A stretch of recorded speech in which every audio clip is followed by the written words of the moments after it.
Boundaries are tough. We know they are necessary for our own health and for the well-being of those we're serving. But when in a caregiving role at church, they are constantly being challenged. Anyone who has supported someone through a struggle has encountered a situation where you see a need that you could easily fill. You want to assist that person to find freedom faster, but that would be enabling. That is working for the person and not with them. So let's take a closer look at the type of support offered by a church volunteer and how we need to be more mindful of crossing boundaries.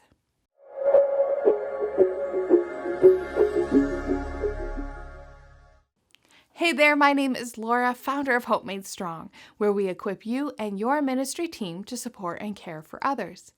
When you're in a support role at your church, you are likely finding yourself having one of two thoughts when someone comes to you for help.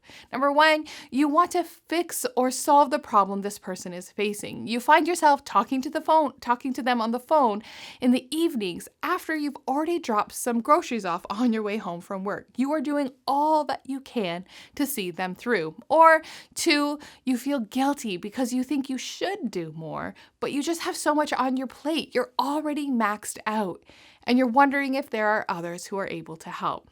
Well, in both circumstances, you are left with negative feelings, and the person needing support is no further ahead. As church leaders, you are in a unique position that you often have a personal relationship or connection with those that are looking for support. At the same time, you are in a position of authority or a leadership role. This is really different from counselors, doctors, or therapists, where there are clear boundaries between their professional and personal lives. Caregivers in the church, be it a pastor, a group leader, or coordinators, are personally connected to those that they are leading. This creates a unique dynamic that can't be ignored when discussing the types of support the church offers. Professional supporters have an easier time maintaining strong boundaries with regard to the level of support they offer. There's less concern about damaging the personal relationship because there isn't one. Although the supporter may be friendly, they are not friends with those that are using their services. However, this isn't the case with church care providers. Regardless of how much you try to stay neutral and maintain boundaries, there is a loss of objectivity because of the relationship between the support provider and the user is often personal. A supportive small group leader, prayer team member, or a team leader has a greater risk of enabling the individual they're helping. There's a higher chance that they become engrossed in the challenges because of the nature of their relationship. Many times they don't want to challenge or disrupt the relationship because it could impact the membership of the church or of the group. Because the relationship between church caregivers and those they are helping is more personal, a different approach to support is required. In the guide, 3 Steps to Building a Sustainable Care Ministry, I discuss 3 types of supporters. Number 1, professional, who offer treatment. 2, pastoral, they offer counsel through a biblical lens. And 3, peers. They offer support from the perspective of a lived experience or their lived experience. Each of these types of support offer value and are an important piece to a sustainable care ministry. But I want to focus on how the approach to support is different for a church care supporter. Because the relationship between support provider and user is closer, we tend to feel a greater sense of responsibility to find solutions to the person's problem or to make them feel better. It can seem easier to do the work for a person so they can find freedom quicker. However, it's important to remember that we are to be supporters, not saviors. We are to walk alongside someone as they overcome their challenges.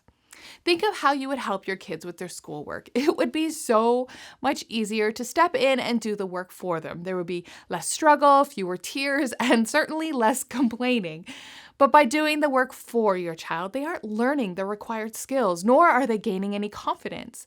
By doing their work for them, the next question or problem they face is going to be just that much harder. Instead, you sit with them as they struggle through it, or perhaps you break down the problem into smaller pieces, or make it more manageable, or even describe the problem in a new or different way. Now, similarly, as a caregiver, it can be tempting to do the work for someone, especially when you have a more personal connection with the individual you're helping. While it may be easier and feel like you're being helpful, it can actually hinder their progress. Instead, use the same skills to support others as you would in helping your child with their homework. Break the problem down so it's not as overwhelming, or try to reframe the problem or encourage them to look at it in a new way. Or even use analogies or stories to help them see new possibilities. This gives the person an opportunity to gain skills, confidence, and overcome their struggle. Because there is a closer relationship and connection between care ministry members and the person who's looking for support, we need to be more mindful about how our support can cross over into trying to rescue or save someone. And it's more beneficial to support providers and for the support seekers if we remain on the outside of the situation and walk alongside people as they navigate the challenges of their life. In the guide, 3 Steps to Building a Sustainable Care Ministry, I offer a template that helps you connect with your community's professional services. Partnering with community services is a great way to extend your capacity for care for others while remaining a strong supporter. The guide offers 3 strategies for developing a care ministry that meets the needs of your congregation without burning yourself out. Check out that guide in the link in the show notes. And if you found this video helpful and want to be notified when a new video goes live, make sure you push that subscribe button or maybe even share it with a friend. Thanks and take care.